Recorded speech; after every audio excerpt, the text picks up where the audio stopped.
Shift is brought to you by Gamer Subs.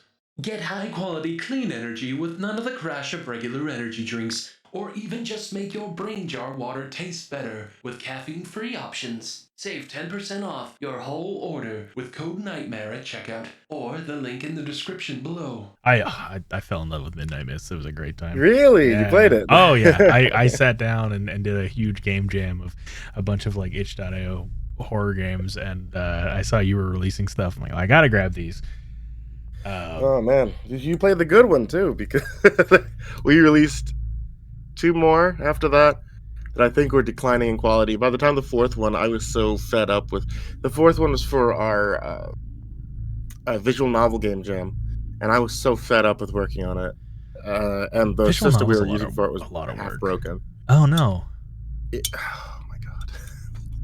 It's the thing that I told General Drowned is the other developer in the Megabyte, and I was like, I have this problem where whenever I learn something, I immediately, the next project I want to work on is something that is completely unrelated to what I've learned. Yeah. And that was the problem. Like that was absolutely us doing that. It was like, oh well, we'll just make the game in a week based off this system that's unfinished, and like it was really bad. Well, Like I don't think we released it. It was a vampire visual novel. We didn't finish it. do you think you'd ever go back to it? Yeah, I was telling him if we went back to it, I wanted to completely remake it and then use Ren Play, because I think putting it into an actual visual novel game engine would make more sense, and it would probably make it a lot easier to make what we're making, as opposed to trying to use a pre-made system that's not finished, and then I would have to try to finish it, which is really hard because then I'm trying to read somebody else's code to make sense of it.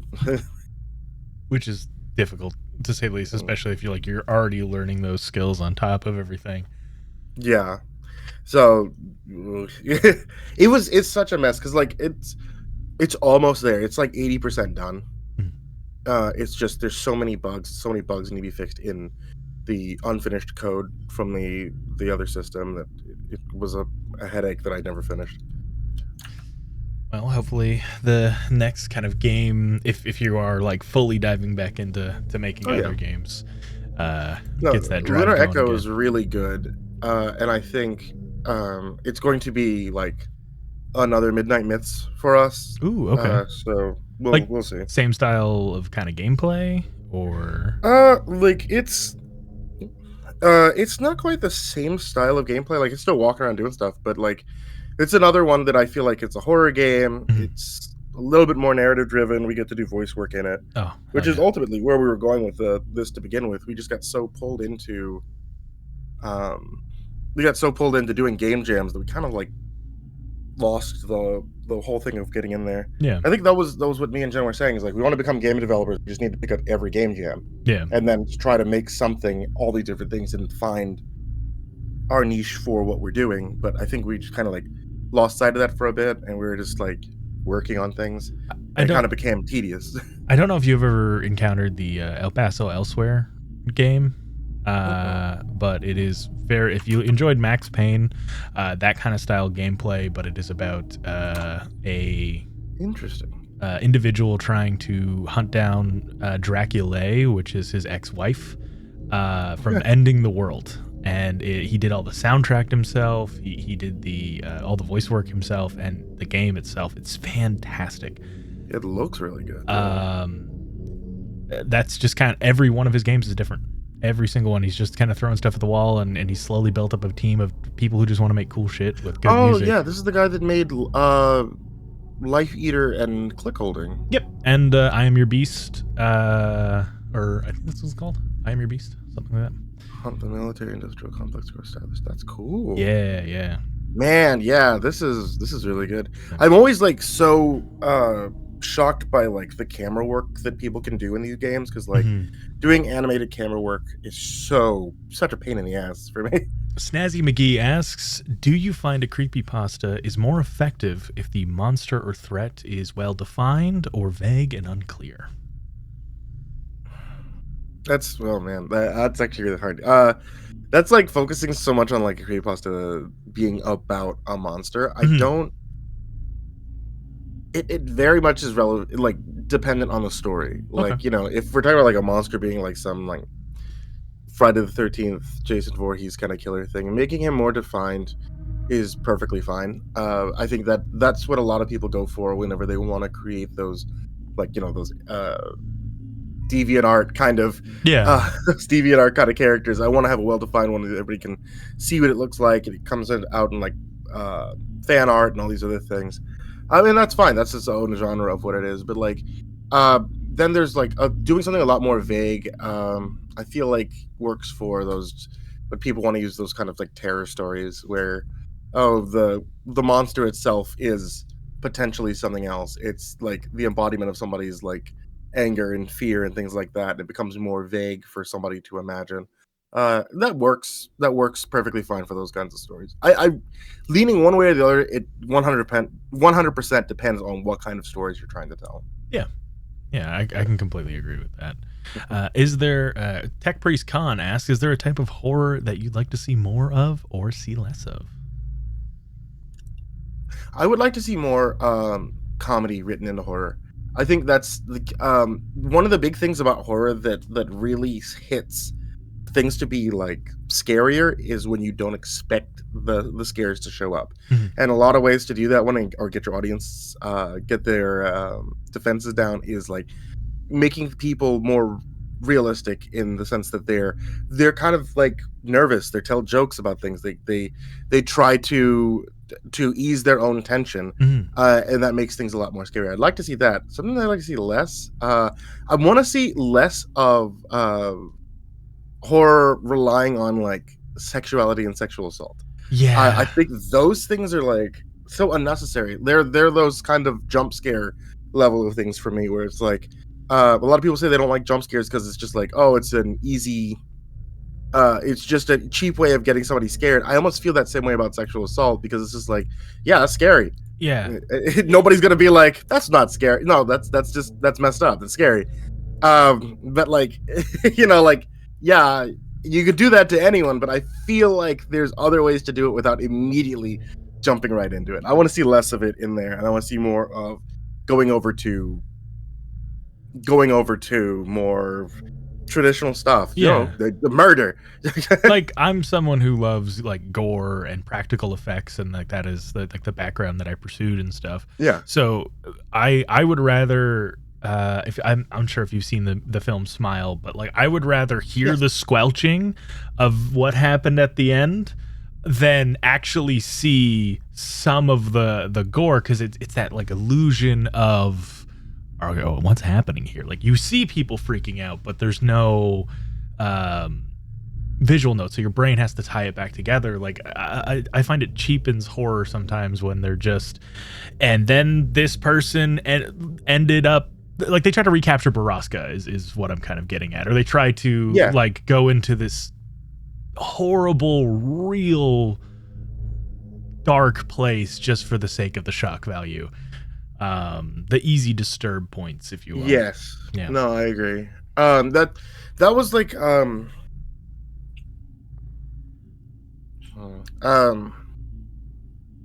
I think that when it comes down to it, the way that I like seeing like gore or something is, do you remember the end of Saw 3? Yes.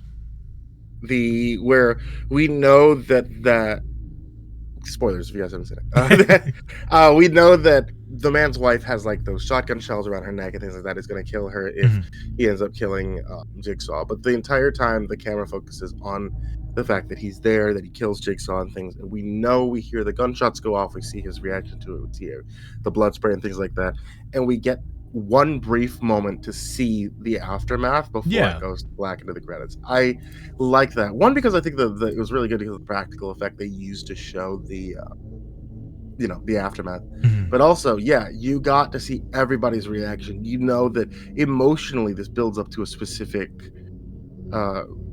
climax where we know these things are going to happen. You see what it happens to other people. You know the reaction that's from the audience and everybody around you and things like that, and then you see it, which is classic Saw thing. You get to see the gore, and that just, it solidifies it, because it's almost like you want to see it, and then when you're given it, you kind of regret the fact that you had to see it. Yeah, exactly. Kind of brings me back to the days of like Reddit 50/50 where you're like, I really hope it's a puppy, but I am kind of curious what the other option is. Yeah. Motley Faye, one of the Terror Tapes crew, asks, cliche question, but I would love to know what your favorite story is. No, I don't. If you don't have an answer, it's okay, but just that is what they ask. I have like current favorites. I've recorded 4,000 stories. Yeah. I think something like that. 4,000. So I don't know. What my favorite story is. Current favorites that I have. I know Bonesaw Vic's Cryptozoological Garden. It's not at the end yet, but it is one of my current favorite ones. I really like that story. Tales from the Gas Station is some of my favorite stories that I've ever done. Yeah. Also because like Jack lets me play around with characters a lot. Any kind of story that lets me play with characters, I think, is a lot of fun for me. So it's one of my favorites. There's one that was like such a missed one that I think came from last year or the year before called like I Saw a Man Waving on the Moon, and that one kind of stuck with me for the longest time. I don't know why. But that was a really good one that really stuck with me. And I really love Jeff the Killer stuff. Yes.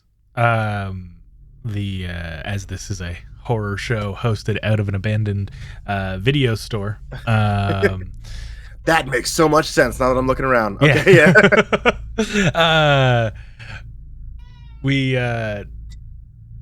I was talking with certain individuals and asking them like, do you have any questions for him? And they're all like, what's his favorite story? I'm like, I know he loves Jeff the Killer. I know this. Every interview I went and watched to make sure I'm not padding over the same questions. That's the first question, and it's always Jeff the Killer.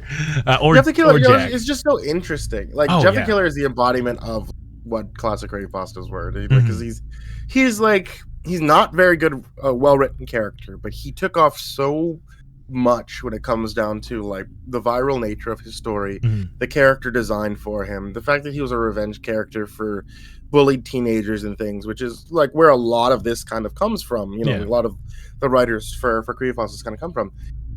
He's just so good, and I always say like he's like the 80s slasher of like the creepypasta world, and it just sells. It hits for me.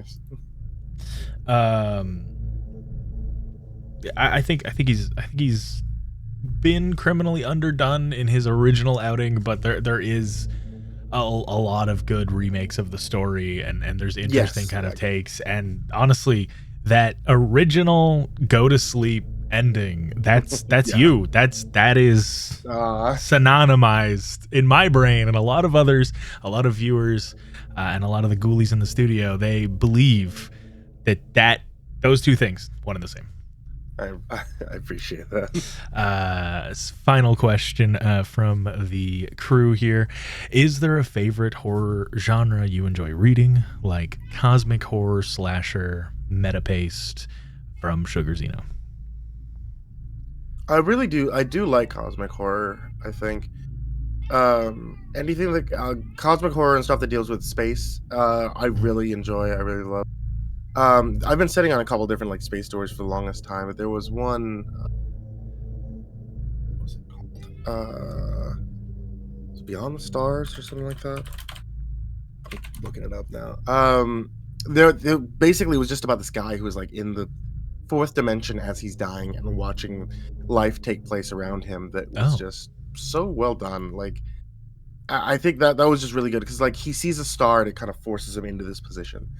And those are the kinds of stories I think really well done. They're just like so emotional that I feel like they're almost not even intended to be a horror story, but just kind of like here we are kind of thing.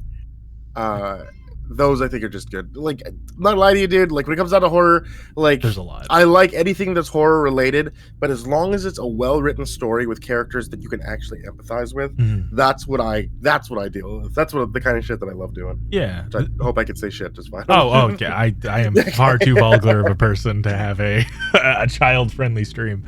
It was actually your audiobook of Tales from the Gas Station that got my dad into horror.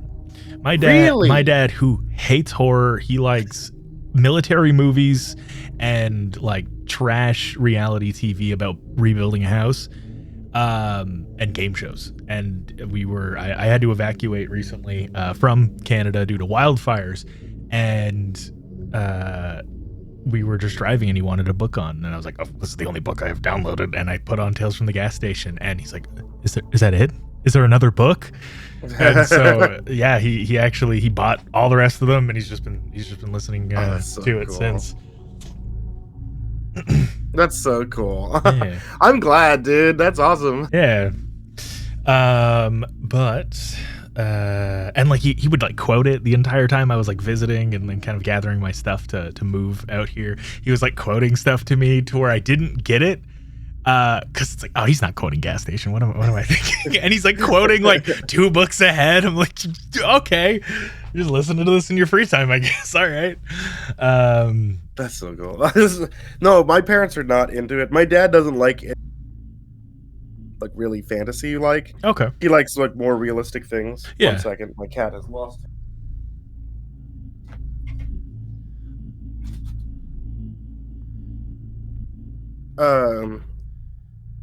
But he doesn't like. He likes realistic things, so he's not into it. My mom is super supportive of what I do, but she hates horror anything. So she has like all the T-shirts and stickers and posters and stuff we've done, but she keeps them all in a drawer. She doesn't like looking at them. That's she's like, they're so scary. I don't like looking at them. But my son did it, so I want. My dad thinks I do porn, and my mom just says, "Oh, how's your little internet thing going?" Even though it funded a move into another country. Yeah. Cool. So. Yeah, parents are weird, especially I find when you're doing horror, because it's really hard to explain when you're like, yeah, I talk about fictional murder on the internet, or I read stories to sleepy people.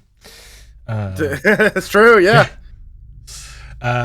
So, Mr. Creepypasta, your channel is known for its eerie and atmospheric storytelling. What originally drew you to the horror genre, and how did you find your way to YouTube?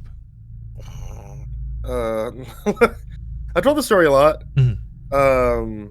So I found my way to horror when I was in college. Like I said, my mom, my parents in general just generally don't like horror. Mm-hmm. So I never really watched any horror until I was in college when I lived on my own. And I was just kind of going over to the grocery store buying movies on the way back. Anytime I went to the grocery store, I'd buy a DVD from like the secondhand DVD exchange, mm-hmm. and then like watch it. And I started watching horror movies like The Grudge and Friday the 13th, Nightmare on Elm Street.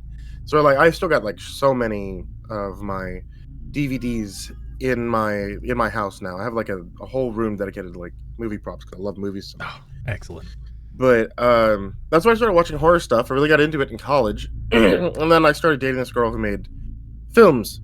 And she would have she was in film school, so she would have me in as like an actor. Mm-hmm.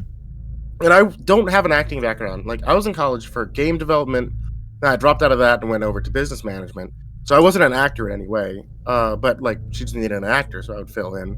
And we would watch horror movies all the time because she would make horror films and I would be the actor for it. Well, by the end of our relationship, we're kind of falling apart.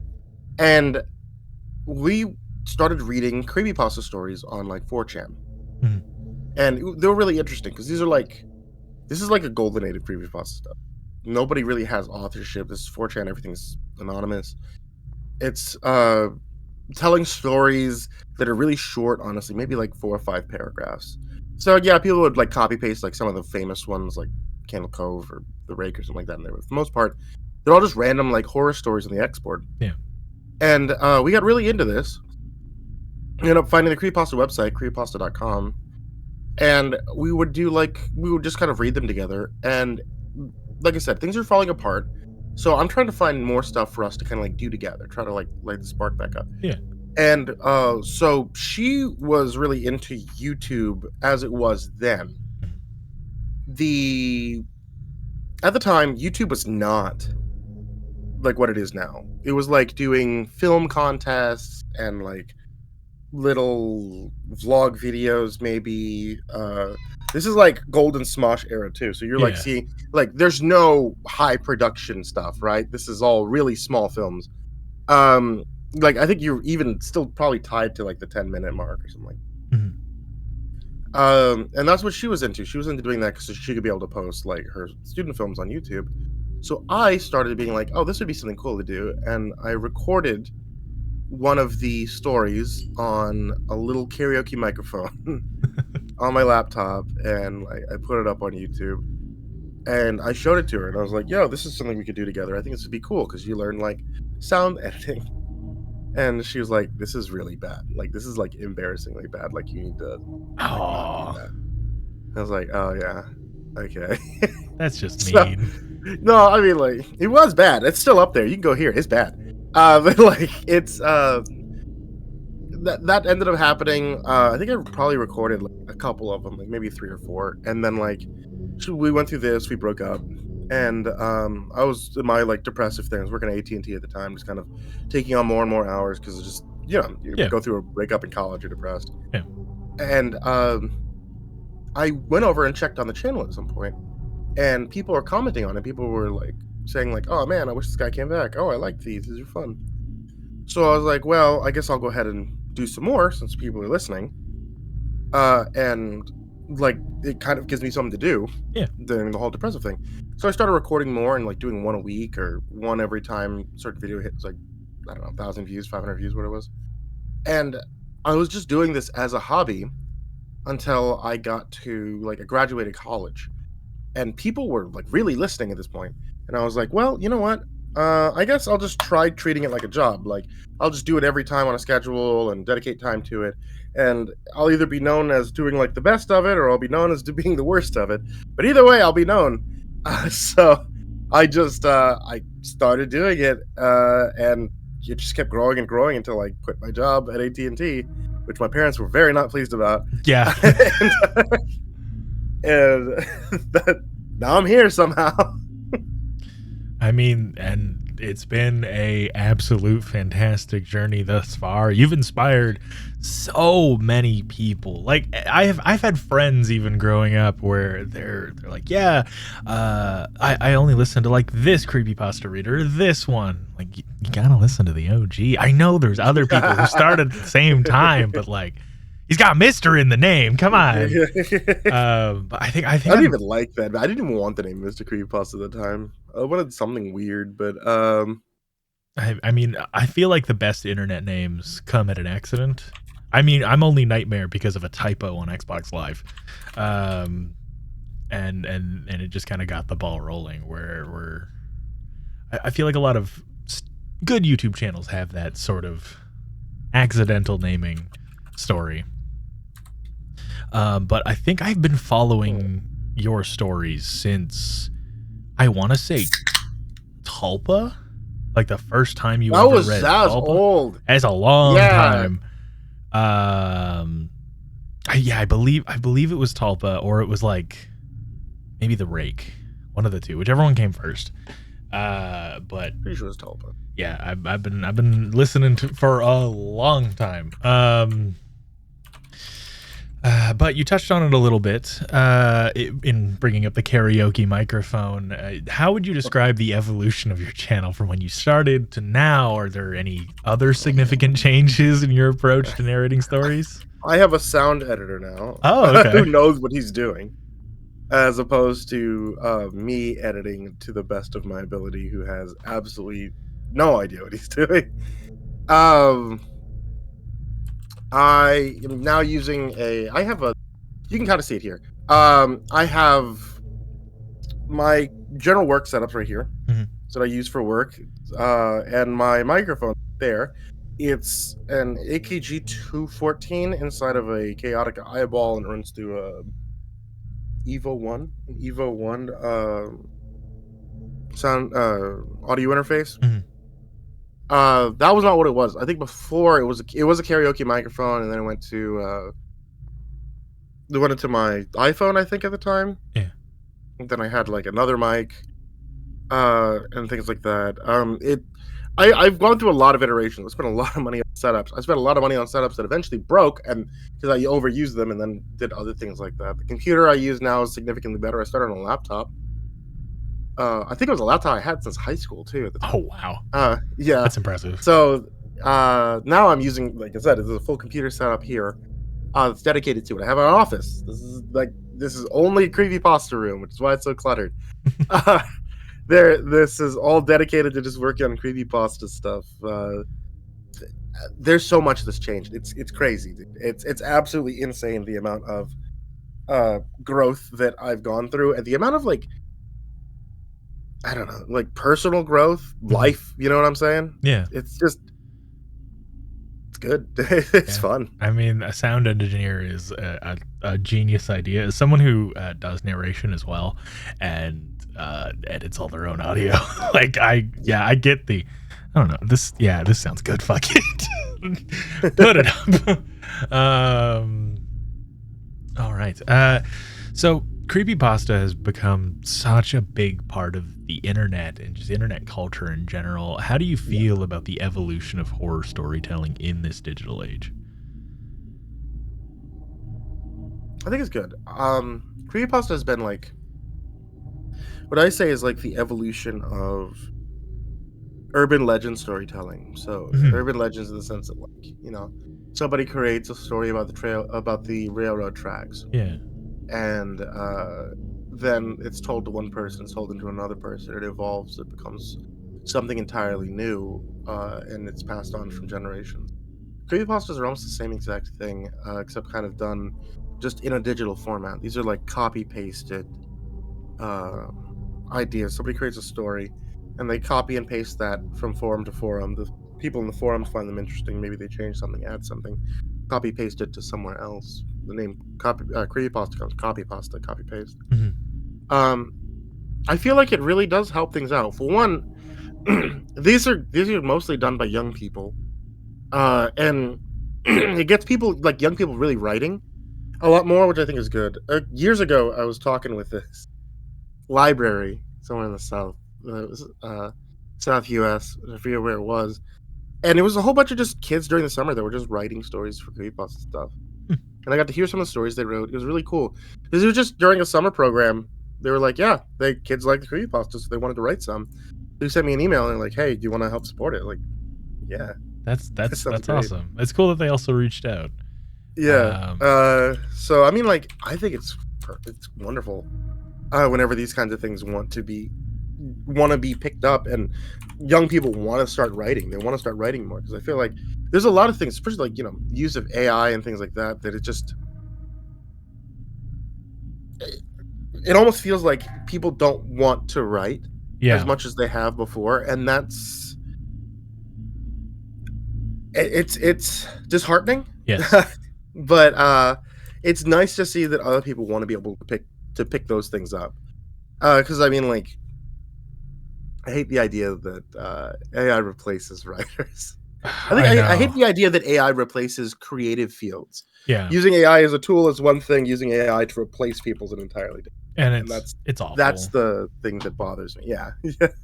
It's one of the driving forces, at least, like we all hear it at Terror Tapes, as well as just like other creatives I know. They just want to create, even if they only have 2 or 3 people watching. They want to do it for the sake of making something that's real, that's not generated and just uploaded for the sake of the content farm.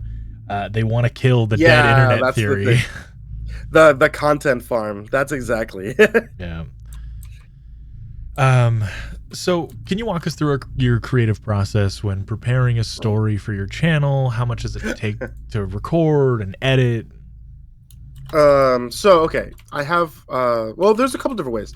So there's usually I'll work with somebody. So I'll work with an author, or I do have someone who will help me go through. They basically just read Reddit. Like, that's their whole thing. I pay them to go through, no sleep, and read stories all the time and find ones that are neat. It's a great job. Yeah. So I have her go through them, and she'll send me like this document of them that are like, this is really good, this is a summary of it real quick, and this is the author.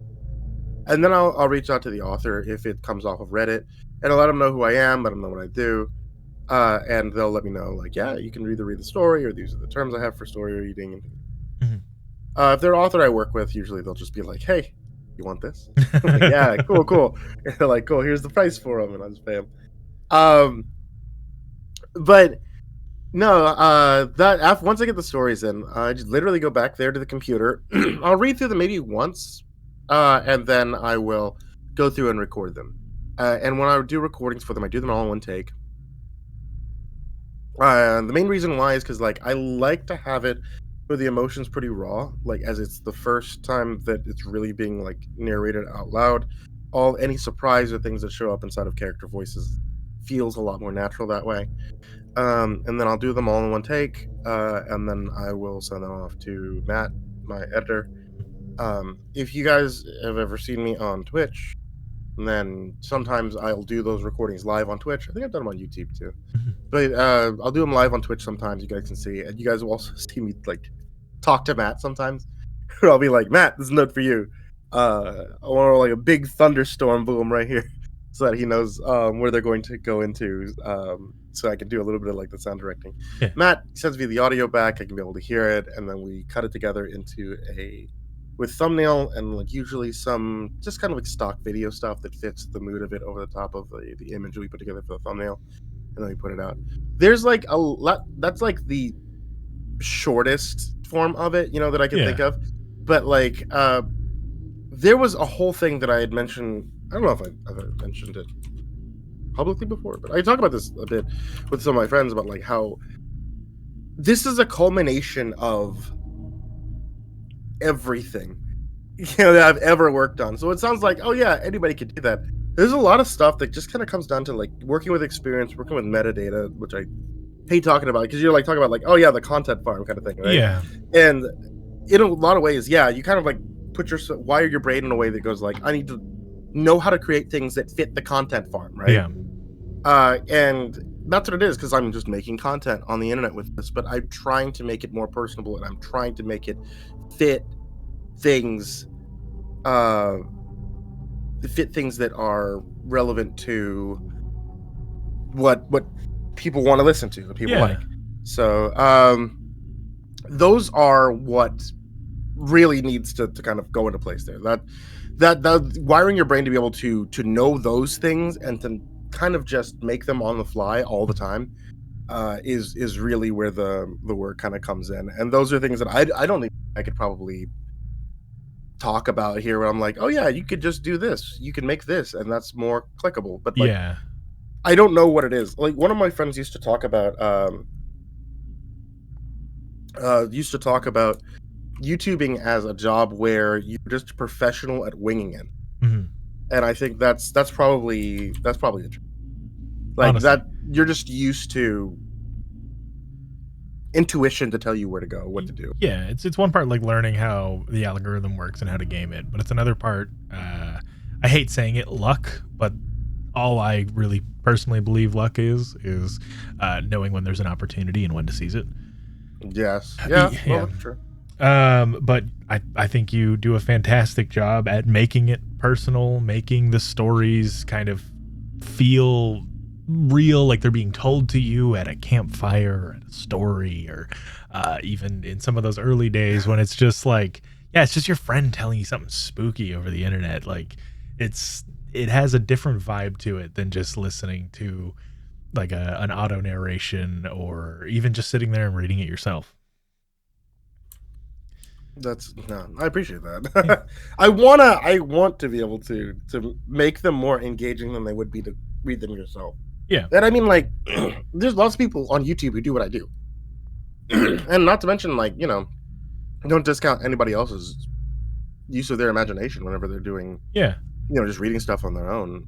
It's fine, but like, well, we'll see. Yeah. We'll see what anybody else thinks whenever they hear what I do. Like, I think there's always something that people can find, even if it's not with my voice, with somebody else's voice. Yeah, their own way of discovering horror. There's some people who really enjoy certain aspects, certain people's cadences and the way they talk.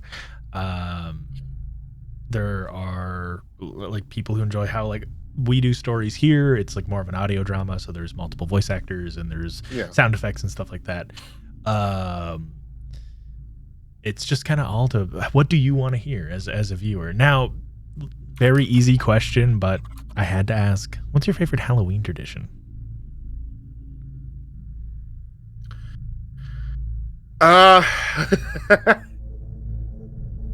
So I have traditions at my house. Mhm.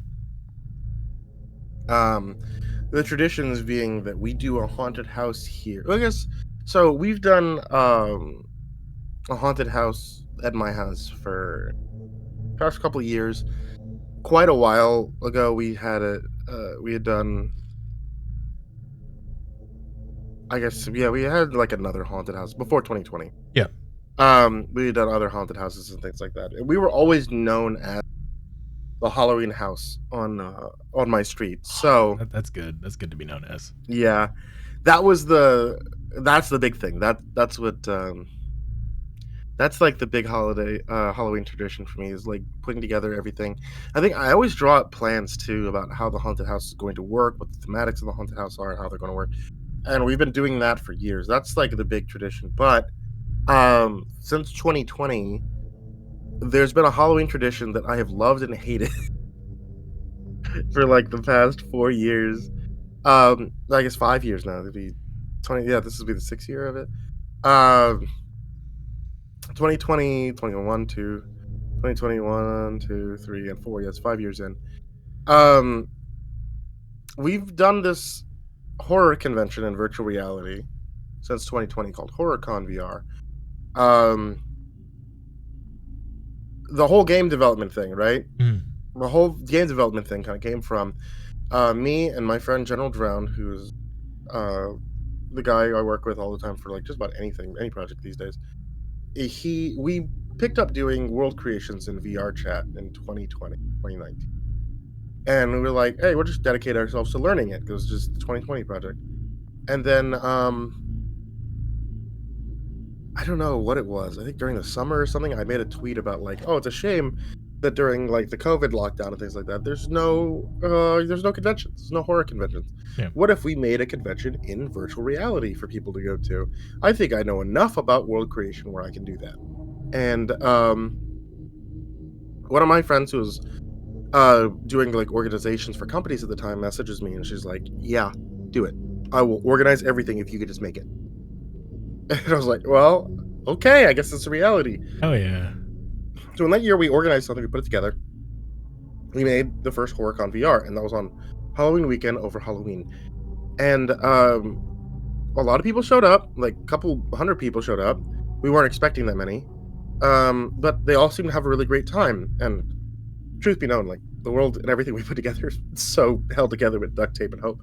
We didn't know what we were doing. But yeah, that ended up happening, and then later on, we the next year we did it again. We put it on again because so many people wanted it. We started doing it every single year. I think by the second year, we had lost our organizer.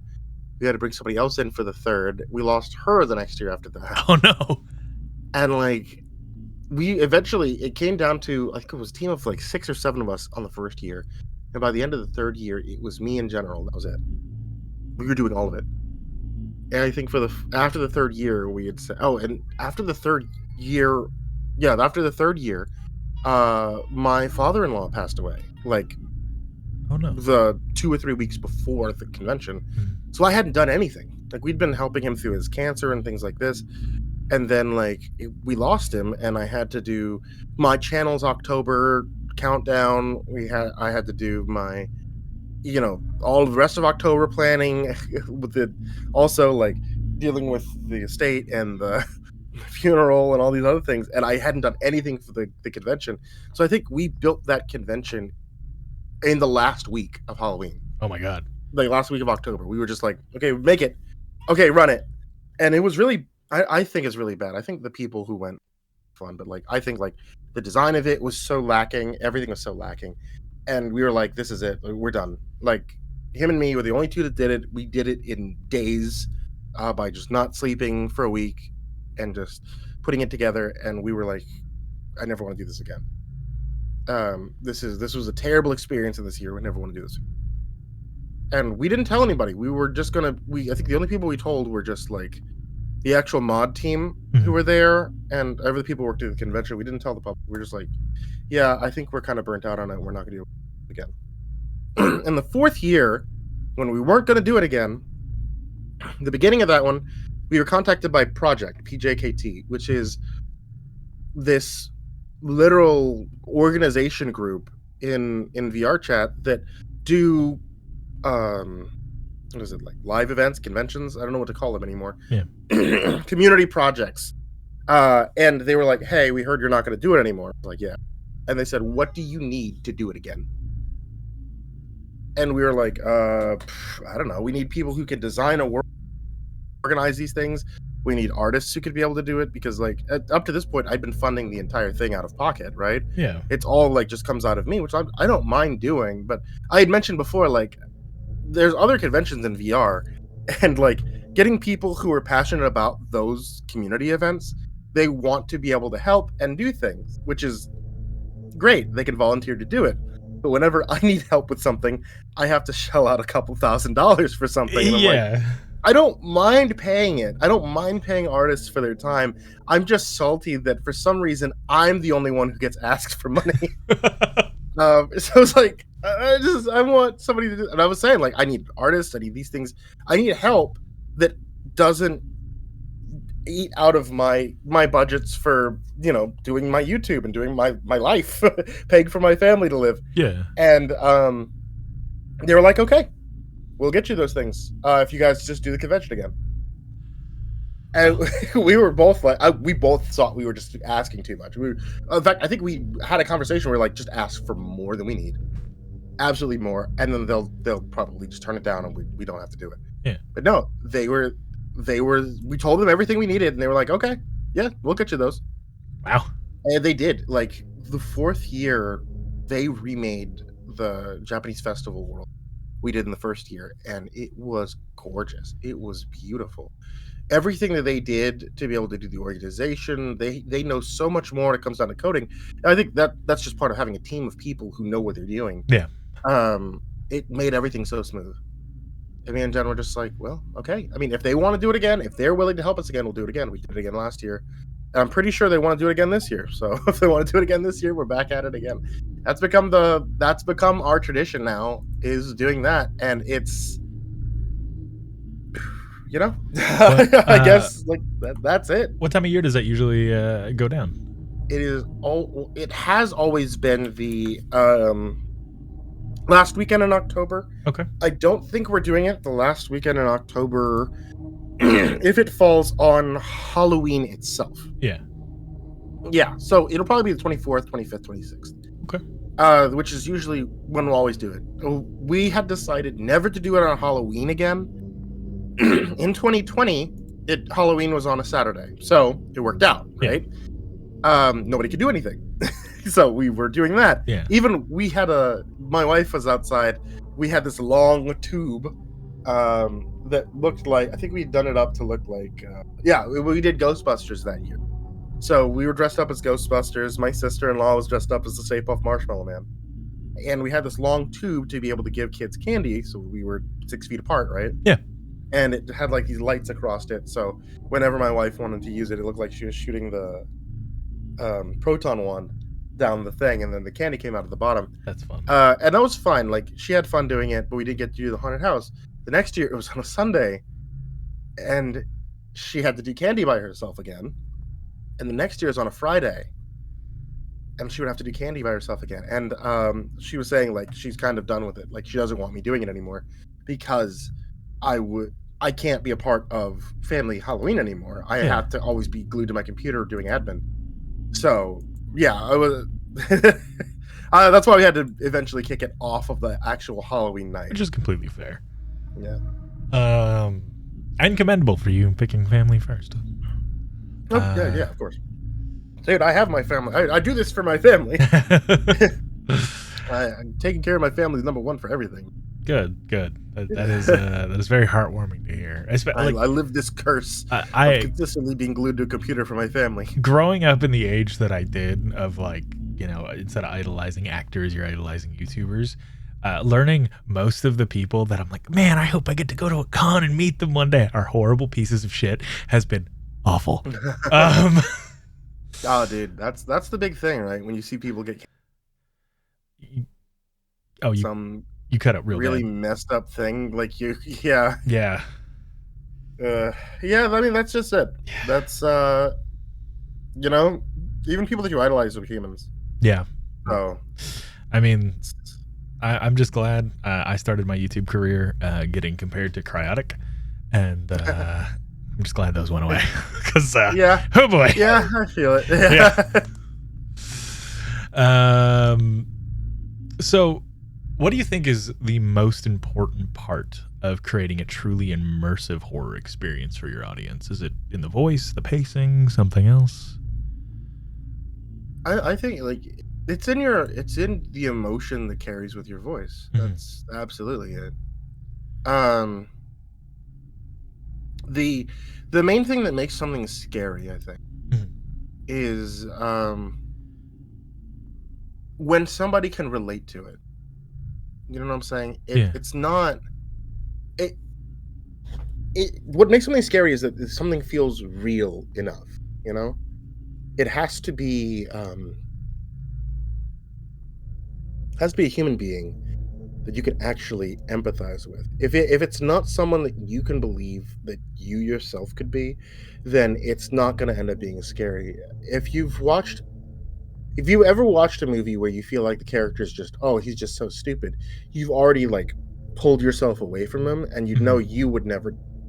If you have a character who is way too perfect, you already pulled yourself away. Well, you know he could do those things I could never do. If you have a character who is like you in enough of a way that makes it feel like, yeah, that's what I would have done. I never would have thought to do this. I never would have done that. That is what really gets you. That's where like I feel like a twist is something that like can actually like scare you, jumps you and gets you, is because like, oh god, I never would have thought of that. The character never thought of that. I never would have thought of that. And that's what I think makes horror most effective. There's like a lot of other things you can always say, but like I think that's majorly it. There's a lot of things that make up what horror is, but that's what I think actually gets people. Yeah. So your voice is a central point to the atmosphere of your stories. How did you develop your distinctive narrating style? Were there any challenges in finding your voice? No. Developing my narrating style implies that there was a narrating style trying to go. Yeah, no, that's fair. That's completely fair.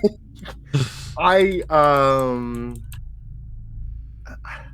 think like whenever I try to do narrations, I try to think about the character that's telling the story. Majority of the time, the characters are all first person. There's a few times whenever it's not, and like if it's not, then it's just the announcer from audiobook tells story. But whenever it's a character, that's what I try to get in mind of, is like who that character is, what they're telling.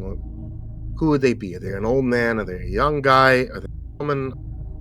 You know, once I can get into that mindset, then usually in the first two paragraphs, you can be able to tell what kind of person they are. Are they trying their best? Are they afraid? Are they sad? Are they all these other like emotional ranges that you could possibly be? But those are the major things. Anybody honestly who wants to get into doing this, like they always say, like I want to do voice acting. The main thing I always say is like that in voice acting, the key word there is acting and not voice. Is because like people who could do voices, anybody could do voices. Voices are neat, you know. Yeah. People who could do like Peter Griffin. I want to do Peter Griffin. I could do a Peter Griffin voice.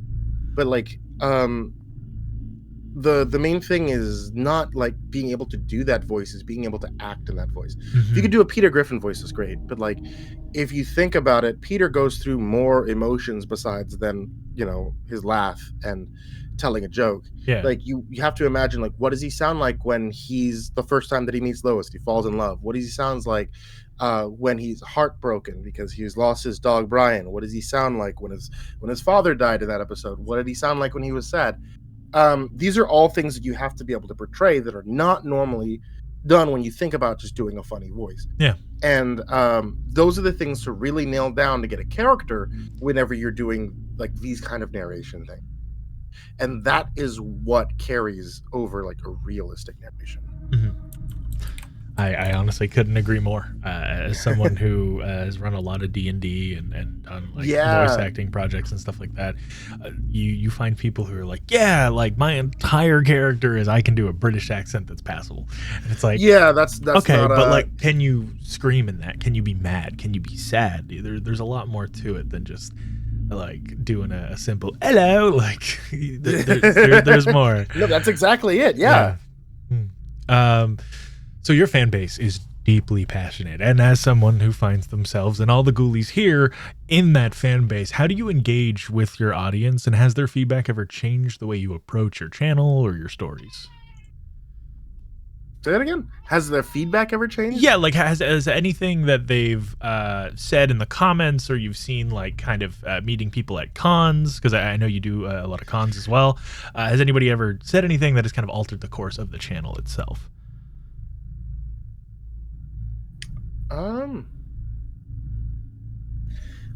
No. I don't think so. Okay. I want to say like so. I'll say one thing. Meeting people at cons and meeting my fans has stopped me from quitting doing this channel for a few times. That is very heartwarming. Yeah. I'll just say that like that's really the thing. There's a few times when I feel like things get out of hand, or there's people that like make this job difficult. Yeah. Or life events, honestly, that make this job difficult. And a lot of the times I kind of like, you know, I refer to it like as a curse. I'll tell like General will always be like, I'll tell him like, yeah, this game, whatever game we're playing right now, whoever wins this one, you inherit the curse. You're Mr. Creepypasta now. You have to deal with it. But like, no, there's been a lot of times I've thought about quitting it, getting a 9 to 5 or things like that, because like 9 to 5s are easier, dude. Like, you want to do like, I mean, that's rough to say. Like I get sleep as late as I want to during the day. That's a wonderful luxury. Yeah. But like at the same time, like when I come up here to this room, I'm working, and I'm in this room for like 11 hours a day, right? Mm-hmm. And that's a little maddening. And that's something even like that you talk about like as a YouTube job in general is also a pretty lonely job. Yeah. Like, you know this, like right now, right? We're talking to each other. You're another person that's talking to me, but you're not actually here. No. You're on the other side of, we're two people not in the same building. No. Inside of a room by yourself with a camera. Yeah. And it kind of is a lonely job. We'll be in this room for 10, 11 hours a day.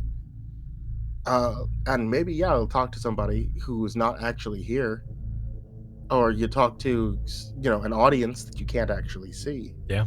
That you're usually voicing yourself if it's stream purposes. And like, it does become a little bit maddening. Trying to do taxes on this, maddening. Oh God. Trying to trying to find time to do other things, trying to be with my family is maddening. And there's a lot of things about a 9 to 5 that make it nice. When you go to work there, you get to leave your work at that office and come home and then play games or do whatever you want to be able to do. You get to see people there, and you'll see them again the next day.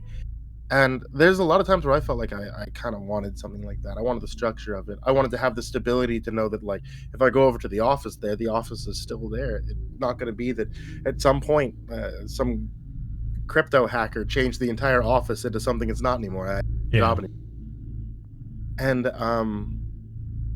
there's that kind of pressure that has made me want to quit. But no, there's a lot of people who talk to me about.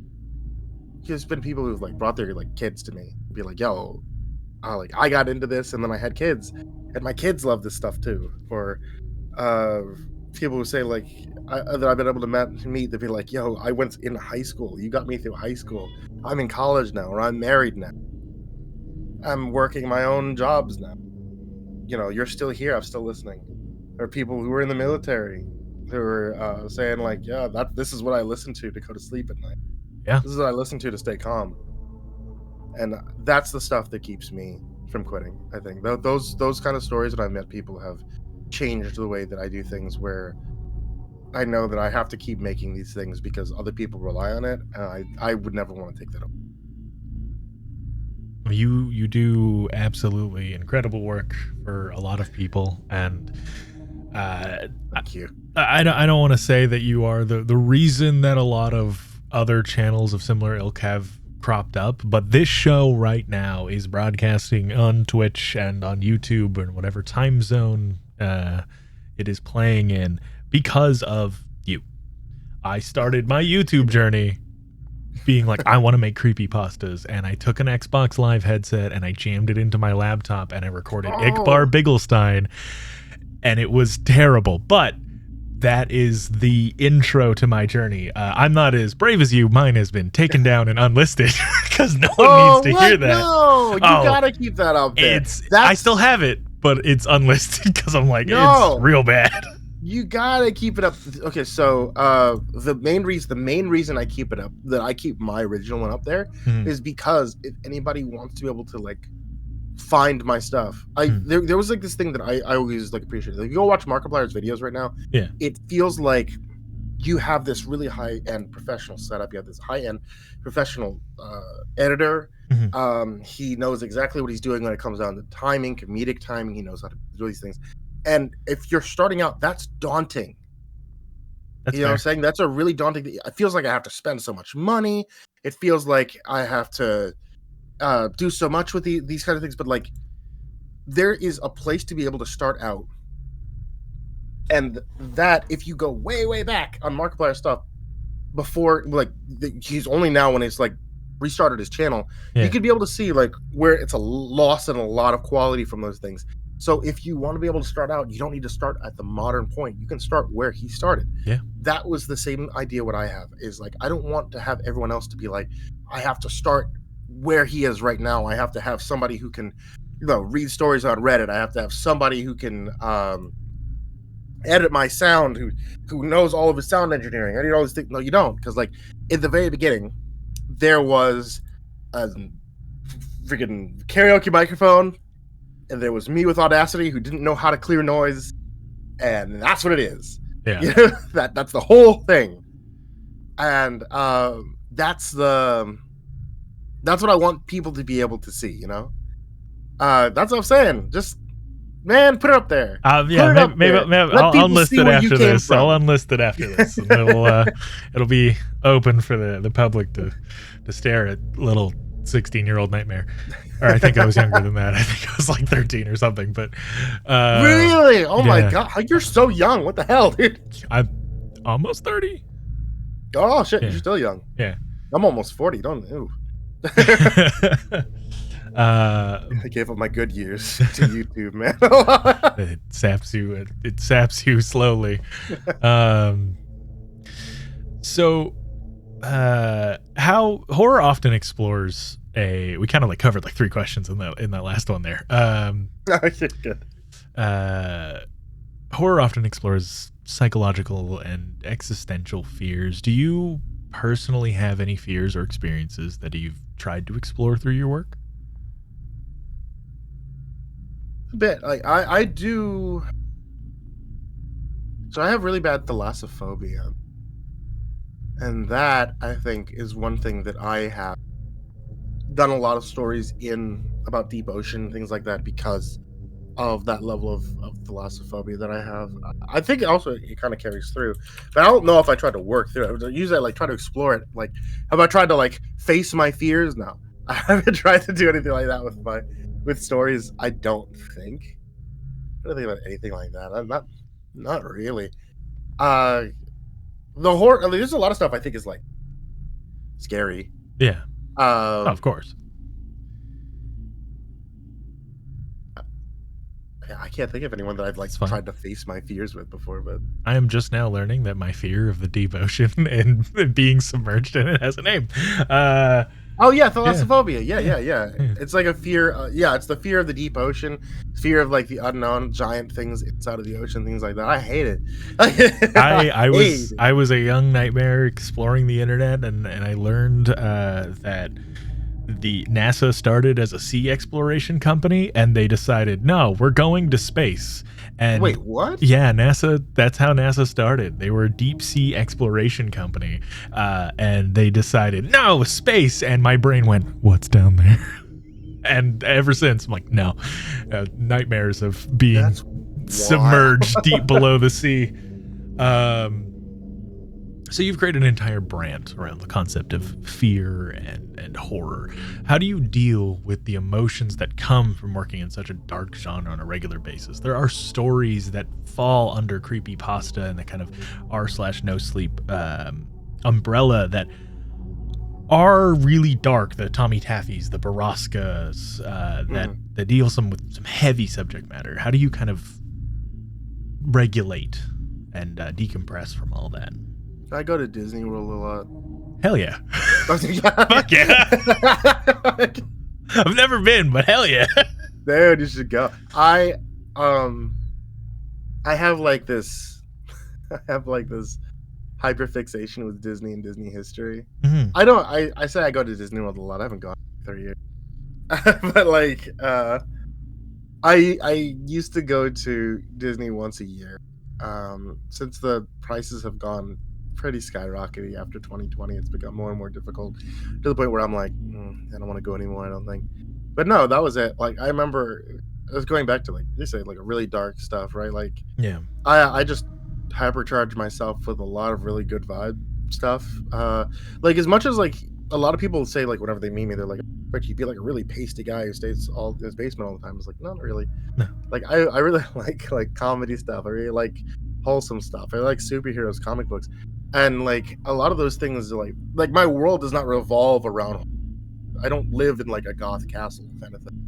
I mean, it'd be cool. I love horror stuff. When it comes down to it, yeah, new horror movies and new things like that are related to horror. I love to be able to consume it, but I don't let those kinds of things really take over my entire life. Mm-hmm. Sorry, my cat is screaming mess. What are you doing? She's up on my desk. I can see her.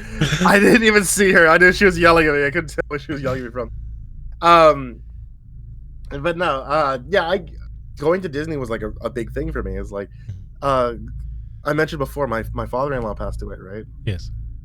And I remember I was talking to my wife, but we were preparing everything for his funeral. I'm pretty sure it was like his funeral. And there's like this period between I don't know if you've dealt with death like this before. There's too personal. No. I definitely have. Yeah. And like being someone who is I hate using the term neurodivergent, but neurodivergent and was late diagnosed autistic. I do have sort of issues with like feeling those emotions, but I have dealt with like death that really just hits you, and it's kind of a wall.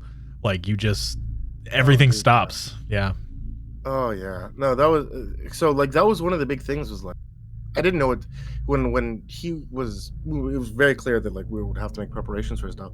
Yeah. Like it was those realizations we've never done it before. And honestly, I hope nobody really kind of has. It's a lot. It's a lot to handle and manage. Yeah, you're like, what do you do afterward? Who do you call? What do you have to deal with? But there's this like period after somebody passes, before a funeral takes place, where you have to like make preparations and things. And once you've made those preparations, you're kind of just waiting for that day to come, because there's nothing else you can do. You just gotta wait for it. And I remember I was talking to my wife during this point, and I was like, I just really wish we can go to Disney World right now.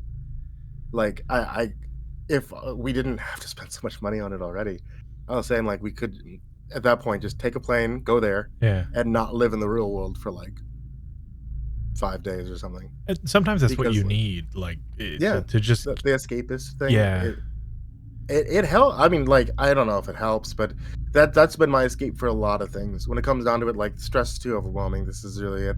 And that's just at that point that becomes my vice. Is like I just want to do an escapist trip. Let's go somewhere. Let's go do something. Yeah. And I feel like that's legitimately the answer. Is how do you deal with like a lot of things? I up till a couple of years ago, I'd go to Disney World. I mean, hey, it works. At least you get to go to cons. I don't know if that is a kind of. I know it's not the same level of escapism and kind of joy, but it's work. Yeah, going to cons is work, but like going to conventions is a lot of fun. I really enjoy going to conventions because they were a lot of fun to be able to do. I think a lot of planning and things like that and that went along with it does become stress because it is work. But like no, those are great trips. You were also in the state of Ren fairs, if that is your vibe. That's true. Yeah. You gone yet? Oh yeah. That's You went to the big one? I've been to TRF, and then I've been to Sherwood Yes! Forest, and that was fantastic. TRF is great. Dude. I love TRF. Sherwood's a lot of fun though because it's like smaller.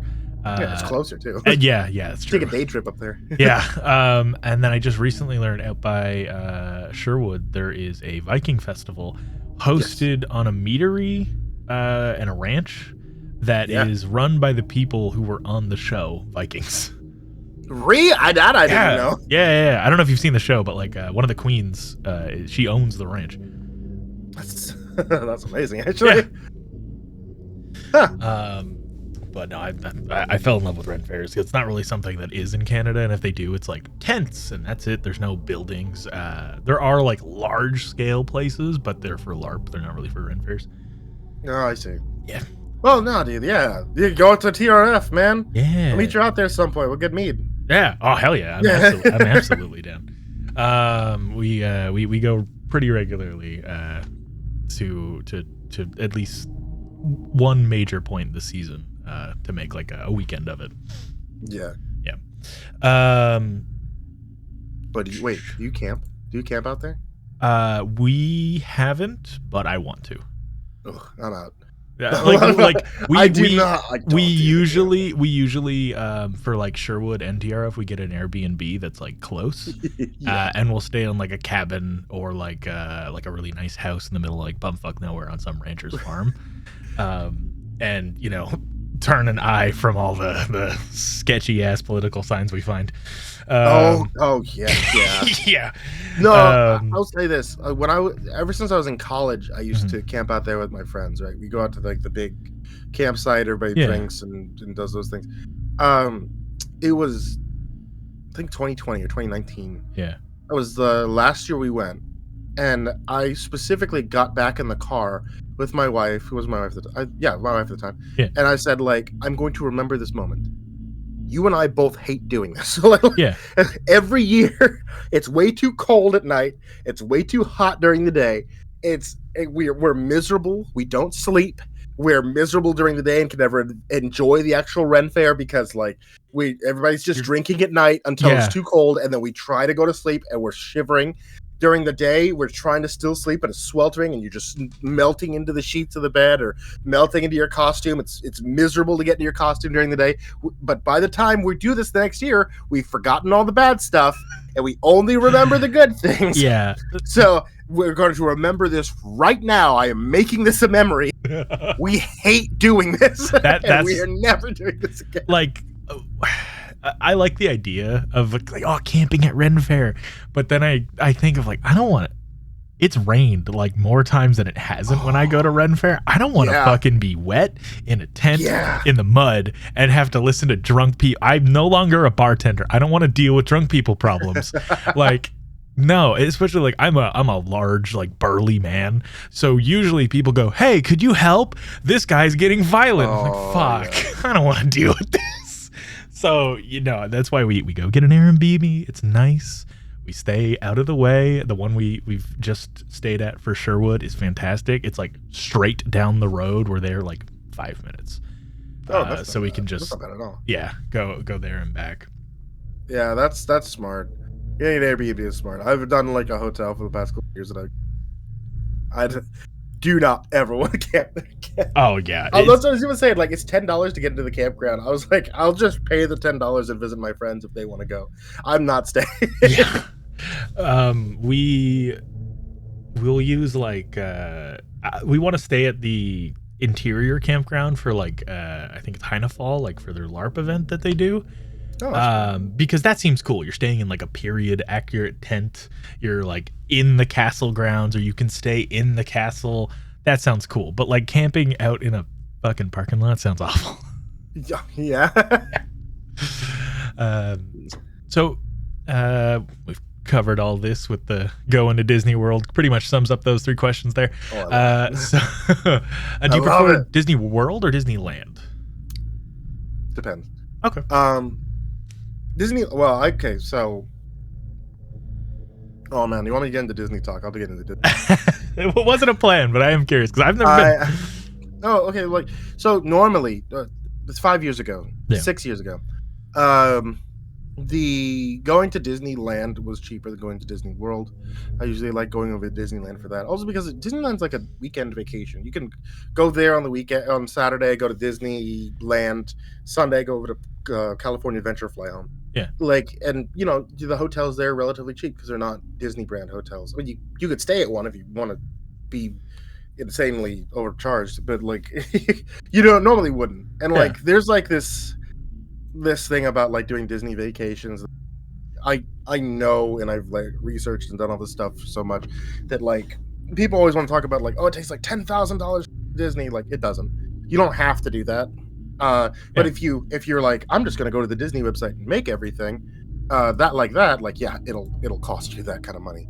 Yeah. But when you get used to doing Disney things, you know everything, and you can usually like maybe $600 or something. Oh, that's not bad. But yeah. But no, that's what I always felt about Disneyland. Disney World is more, generally want to spend more days there, usually end up staying inside of the Disney bubble, on like value hotels or something like that gives you free transportation around. Or we're staying at like a Good Neighbor hotel that's usually cheaper, but it's not going to have like Mickey Mouse there in the front room to talk to you. But no, you spend more days there, and because you're on Disney property, everything costs more. You go to the McDonald's over there, it's $2 more for a hamburger, what have you. But no, yeah, over the past since the 90s, Disney's prices have been going up, but over the past 6 years, it's gotten to the point where like I feel like the pricing has just skyrocketed every year to the point of no longer being affordable. Like it's gone from being there are yearly price increases to they are intentionally pricing people out of the park. That's like that bullshit. Attempts to be their crowd control at this point, because like they have issues with crowd control. Everybody knows that. People want to go to the school trips, there are all these things. There's a lot of people there. That's fine. That's part of the whole Disney thing. You go there, there's gonna be crowds. Yeah. That's one of the big complaints is there's crowds, but hey, that's part of Disney World. But like the only way that they've been dealing with crowd issues has been to charge more money. And like it's become a pain. There's a new park that opens up this year in May, called the Epic Universe at Universal Studios. That's really had me looking more at Universal Studios. And the more I look at it, the more I'm just like, I feel like Universal's just become so much of a better vacation experience and value that's probably going to be my new Disney from now on, or at least until Disney CEOs get their head out of their ass. Yeah, but we'll honestly. See. Universal's the one that has always called to me, especially with like Halloween Horror Nights and that new one that's in Vegas that is year round now. Have you been? Have you been to Halloween Horror Nights? I have not. No, I very much grew up in a family of like, that's a waste of money. No, like I'm experiencing all these different things like Ren fairs and going to like cons that I want to as an adult, and it's been great, but it's hard on the wallet. Yeah. Oh yeah, it is. Yeah, it is. No, I've only been once back in 2019 when I was doing the US tour with a bunch of Creepypasta guys. We went to the Halloween Horror Nights at the Ghostbusters haunted house there, and it was so good. That was so fun to do with folks. But let me tell you, dude, I don't do haunted houses as well. Really? So, oh god, no. I do haunted horror video games, horror movies, horror stories, whatever. Yeah. But like when it comes down to haunted houses, that little thing in my brain that lets me know that like, oh, this is fake, or oh, this is whatever, right? Yeah. Turns off instantly. Have you done the haunted house here in San Antonio? Which one? The 13th floor? 13th floor, yeah. No. I mean, yes. I've been through it with employees with the lights on. I have been through the haunted house. Yeah. I know every room in the haunted house. They even took me backstage to see what the the actor prep area and all that stuff is really nice. But no, I've never gone through it as a haunted house. I mean, I've never been. I'd be down to go with you come October. But back to the topic at hand. Do you have like a favorite haunt? Like, I know you don't like haunted house, but like, do you have one that like a horror themed attraction, I should say, not specifically a haunt, that like you do enjoy? Yeah, the Disney's Haunted Mansion. That's fair. It's a roller coaster, I think. I don't know what it is. The Haunted Mansion is a dark ride. It's a slow moving dark ride. Oh, It's okay. a little bit spooky, and it's got like but mostly like a fun little thing. It's safe. It's kid safe. Oh, okay. It's a kid safe little like ghost attraction. Okay. I'll say, have you been to Las Vegas? Yes. You go to Zach Bagans' Haunted Museum. Oh, fantastic time. Yeah, I did like that. I'd say that is like a horror attraction with air quotes. But I think that was very interesting. It's very interesting, especially if you do watch the show he did for it too. Yeah. I think that was a lot of fun. I really like that place. I like the atmosphere and being able to kind of look through all the things. I do find it funny that they have tour guides and then just every room is Zach Bagans on a TV. Yeah. Yeah. I thought about that too. They don't really have a lot to say outside of like the first two rooms. Yeah. I did, whether you believe in paranormal or not, upset something in there as the spirit. We paid for the RIP experience to like go into the basement and do all the extra stuff. And in the basement they have a spirit box down there, and it's kind of all spooky, and it's got Ed Gein's cauldron and stuff, and the spirit box is just running, and I pointed at my best friend's now wife. I first was like doing the phasmophobia thing, like, where are you, what's your name, like, do you want to hurt me? And it was just kind of making no noise, and then I pointed at, do you want to hurt her? And it started going and she just started immediately crying. And we all woke up with bruises all over us, so I upset something. Wow. So last time when we went, my wife did wake up with 3 scratch marks on her back that she didn't have. Yeah, she had 3 scratch marks. That was pretty neat. But like, well, otherwise we didn't really have anything. Oh, it did. The room with, how was it, Penny? The doll? Oh, yeah, the doll. Yeah.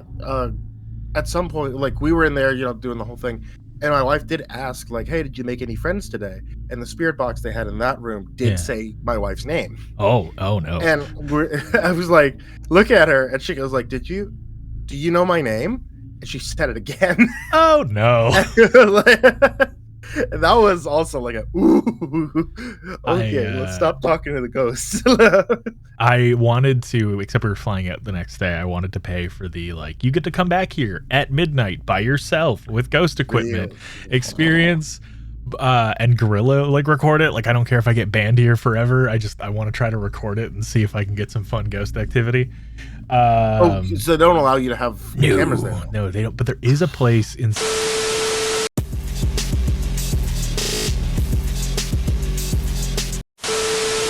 I've yet to check it out. I want to check it out first and then see if we'll film it, because it might be lame.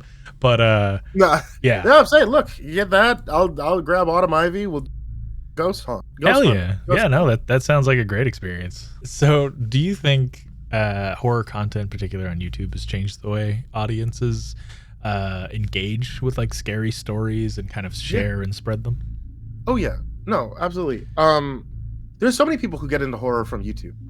Like, whether it be from me or from like horror let's plays or things like that, like, man, there's so much influence when it comes down to like horror in general, from like the YouTube audience and things like Five Nights at Freddy's, right? Yeah, that's Five Nights at why Freddy's it took off. It's a huge platform for young people to get involved with horror, and it comes from their involvement with it on YouTube let's plays. It comes from YouTube storytelling, things like that, all these different things. And that's, I mean, like, affects the real world in such a wild way. There was I talked about this on Disney Dan's podcast. There was this group that I met when I was over in New Jersey for a convention, a gaming convention one year, and I thought they were super cool. Like, I showed photos of this and I posted like up on my like TikTok and stuff, and like other people were saying like it's so scary. And like, I was enamored. I thought this was so cool. They're a group of guys that collect and refurbish, rebuild these Chuck E. Cheese animatronics. Oh, that's kind of cool. So Chuck E. Cheese basically threw them, like, their animatronics, they basically just throw them in dumpsters. Yeah. And I got rid of them. But these guys collect them, they repair them, they refurbish them, and it comes down to redoing not just the animatronics but also the mascot costumes and things like that. And at this convention, they basically connected them all up, and they had them perform a show. And they also had like some that without like skin on them, you could actually see what the skeletons look like. And one of the coolest things about them, I think, is like they're not electronic; they're pneumatic. Oh, So everything's working off of air pressure. Yeah. Which is crazy because, like, again, like my knowledge of it comes from Five Nights at Freddy's. You see the sparks shoot out of them. There's supposed to be these little electronic things that move around. No, they're not. They're all pneumatic, so they keep making little hissing sounds whenever they move and do things. It's really cool. Huh. But they were talking about when I asked them, like, how did Five Nights at Freddy's like really affect it? I imagine that would be like a huge thing. People would love this because of it. And they said no. Actually, Five Nights at Freddy's is the reason that Chuck E. Cheese had to get rid of them. Oh. Because whereas, like, maybe because like I'm an adult or something like that, when we would see these kinds of things, I'm enamored by it because of what I've seen in the video game. I want to see how it looks in real life. Yeah. But apparently, for a lot of kids, when these animatronics would come out after the games came out, they would scream whenever they see them. It makes sense if you grew up being terrified of these robots and thinking that they're going to kill you. Yeah, that does check out. They're just horrified of seeing them, so that's why they had to get rid of them. And now, I don't know when the last time you went to a Chuck E. Cheese was, but it was they're all just screens with like CGI. They're VTubers, damn it. Cheese. Yeah, it's VTuber Charles Entertainment Cheese, and he's over there. But like, yeah, they had to get rid of them for that exact reason, because like kids are terrified of the way that it affected, and that's a direct result of YouTube. YouTube killed Charles Entertainment Cheese. Huh. Damn, I never would have thought there was a correlation between those two things. Yeah. No, but I think that's really cool. Honestly, like anybody out there who's able to like learn technology that they've never seen before and then like repair it based off of like basically pulling something apart has major respect from me, dude. In the horror space, or specifically just creators in general, if you could just get anybody to do a story with, or just come on your stream and play a game. Oh wow. that changes everything. I don't know. I'm a creator like Trevor Henderson, or like somebody I know who has like these really great ideas for like character creation and writing stories and things like that. That'd be something I'd like to do. Have you ever heard of the Mayfair Watcher Society? Vaguely, but I'm not super familiar. It's a podcast. Mm-hmm. Those kinds of things I'd love. Okay. It's like a radio podcast of just like doing horror, and being involved in those kind of things would be super fun for me, I feel. Oh, cool. Because like there was I get to be a part of Jack Townsend's podcast, The Snake's Paw. I didn't know he had a podcast. I love. Yo, if you've not heard The Snake's Paw, you really should. It's a lot of fun, and in this sci-fi comedy one that he's doing, I get to play the stormtrooper that's died twice so far. Excellent. I get to come back again. So I very much enjoy it. So you have made a fantastic legacy of stories and preserving just narrative works on YouTube. Is there anything else that you really want to be remembered for in your career? Any other bits of a legacy that you want to leave when, YouTube eventually explodes? I want to be known for those audiobooks. I like the idea. That's from the audio. That makes me happy. Also, I really want my games, like some of these like small indie games I've been doing, I want some of them to take off. I want to have something fun, that people are able to enjoy and play and come up later. Yeah. So we'll see. I have the one that I'm working on right now. I think has done just fine, but I have some other ones I think that are. We'll see. We'll see what happens. Yeah, I mean I've played your very first game, and I'm excited for your next Lunar Eclipse. So I'm excited to see kind of where you've come, because there's 4 games in between there, even though they're drastically different styles, but they're all very different. That's look, we're gonna, the more I get to work on games, I think work on, Yeah. the better those games will become. Because yeah, we worked on different style games, but those are ones that we're trying to find out what we can do, stretch to the limits of what we have. And I think the more that we work on these games, the better. And especially like the ones like Midnight Myths, the ones like Lunar Eclipse, Yeah. these horror games, these narrative games, I think are probably the strength, or will be our strength in the future. Now, you've done comic books. You've done a movie. You've done books. Oh yeah. Forgot about those. You've done games, and you do kind of the YouTube narrative scene. You do audiobooks. Is there any like other medium that you haven't touched that you want to try, or do you want to return to any of the ones that you've previously done before? I don't know. I guess like the comic book maybe. Yeah. Like I like doing that comic book. I like the writing. Working with Vincent Vinacaba and doing writing is fun. Yeah. Because like he has such a good background when it comes down to like knowing how to write things. He's so well read when it comes down to like styles of writing and things like that. And I'm not. Yeah. Straight up. The only thing that I really know is like I know like comics, Yeah. I know movies, I know TV. So when it comes down to it, like he has like these ideas, these really great ideas for like these stories, and he'll present them to me. And like the way that they're written out in Word is great. And I'm like, oh well, I kind of see it like this and this and this. And he just like stops. He's like, why the hell didn't you say that before? Like, well, I don't know. Like I just didn't know. Yeah, hang on, I'm writing it. So like, no, like I feel like I can like visualize a lot of things that he likes, and working off of him is like it's really fun to be able to do those. I'd like to do more comic books, but those do get pricey. They get expensive to be able to make, so they're kind of a crapshoot to try to get more comic books made. Yeah, I mean, I know quite a few people who have theirs like framed and preserved, and awesome. Yeah. I'm glad they like it.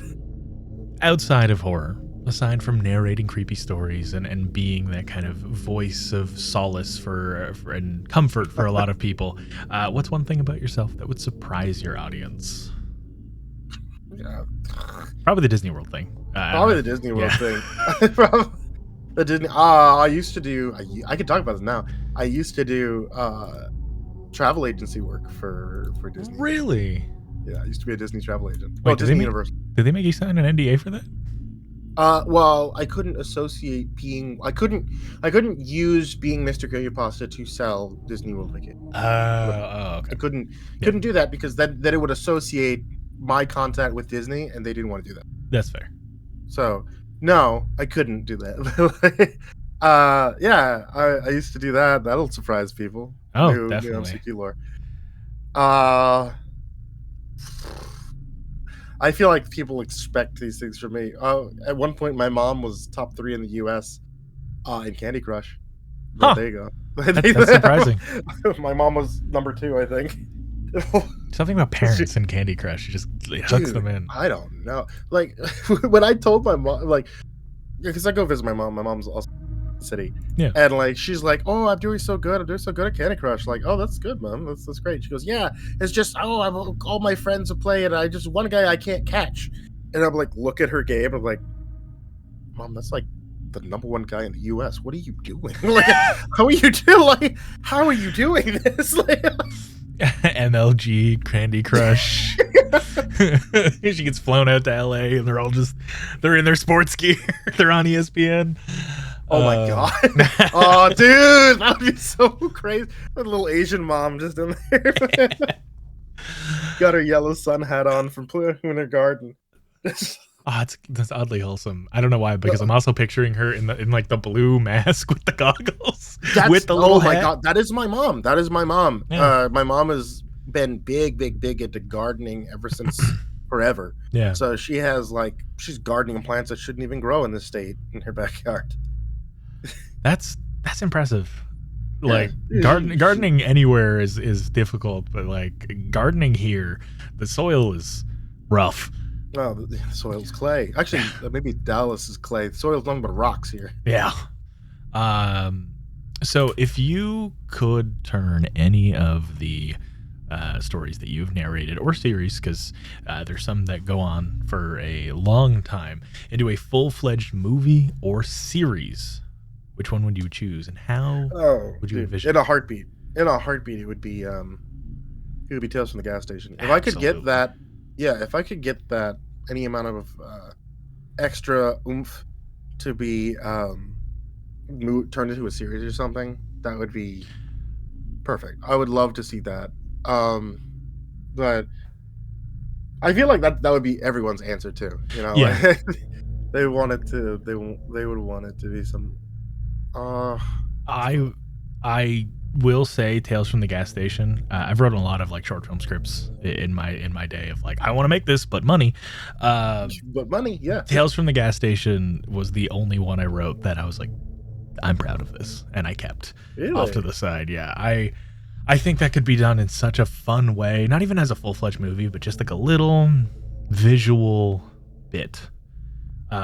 Just to give that intro to that world, even if it just pushes more book sales for Jack, it would have been worth it. Like those novels and the blog are phenomenal. They really are. I think he did a fantastic job with it. I also like Omegaverse or Omega Mart. Omega Mart. Yeah, really? Yeah. I enjoyed it. I need to get Pink to write more of that. Yeah. I enjoyed that quite a bit, and I've just been hoping every once in a while, I was like, oh, is there a new one? Nope, no, there's not a new one yet. But you have the author like right here in my DMs. I can force her to post it. Tell them, dumbass blockbuster squatting VTuber really wants another. I will give them all the merch in my store for free if they write this book. I just want another part, man. I'm itching. What other good ones? There are so many fantastic ones that could be made into stories. A lot of weird ones are like Dionysus House is becoming a film.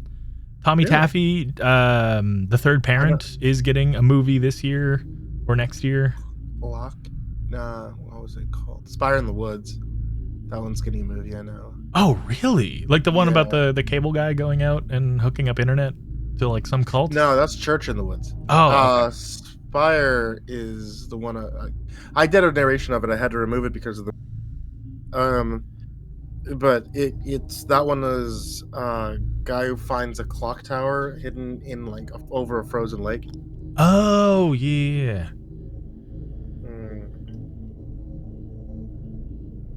I mean, I think Tales from the Gas Station was out. Yeah. Baraska, I know, like gets a lot of attention. I'm not too sure how well that would work for a movie. It would make for a good like dramatic Netflix show or something. Yeah, I mean they did a audio drama with Cole Sprouse not long ago. They did. That was Q something. Q code. I think Q. Same guys that did that did Markiplier's. So yeah. They did it in a very interesting way. I haven't watched or listened through all of it, but it was definitely well done. Really? Yeah, I did listen to that one. I didn't listen to the Markiplier one. I watched the show. Yeah, but I didn't actually listen to it. I didn't know there was an audio version of the Markiplier one. I know. Really? Yeah, I thought it was just the show. No, it was. So it's a book. It's a show based on a podcast based on a book. Okay. What gets me though, there's no second book. Oh yeah. No. But apparently each iteration of it gets better. So the podcast is better than the book is better. The show is better than the podcast. Oh, that's good. Yeah. I don't know if you've seen the show though. It's good. Real good. I've started it and then kind of sat down. I was like, I need to actually sit down, watch it. Listen, I started it as like I have like work shows and I have actual shows. So I started it as like a show that's on in the background, and I'm like, no, this is good. I actually gotta watch this. Yeah. It's sleep. Edge of Sleep. Edge of Sleep. Yeah. That's just like. I'll think of words someday. Words are hard. But that is all the questions I have for you. This has been a absolutely fantastic time and a lot longer than I expected. Yeah. But there was a lot of tangents. Dude. I could talk. I'm sorry. Oh no, I the reason I made the show into this like hour-long thing where I cut down the interview is because I'll get a good vibe with someone going, and then we'll just talk, and that's it. I had one where I met who's now a good friend. We just ended up talking about old games for like 45 minutes, and people are like, "This is about horror. You're talking about Dynasty Warriors. Shut the fuck up." No one cares, old man. Talk about the Dynasty spooky. Wars was a great game series. Exactly. But no, this was a fantastic time. I hope you had fun. Oh, it was fun.